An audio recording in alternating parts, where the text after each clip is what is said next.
సంధించడమా ఏముంది సార్ సంధించడానికి? ఆడ free bus పెట్టారు ఏంటి, మాకు కిరాయిలు లేవు ఏంటి, తోలడానికి తిండి లేదు. ఏదైనా జరిగితే బాధ్యత ప్రభుత్వందే.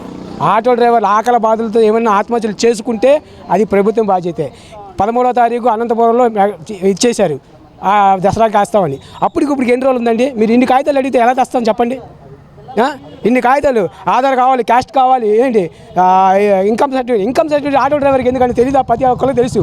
రోజుకి 1000 రూపాయలు వెళ్తే మాకు మిలిగారు 500 ఇంట్లో పెట్టుకొని ఉండాలి. ఇంకేంటి కరెంట్ బిల్లు 300 యూనిట్లు కాలకూడదు అంటున్నారు.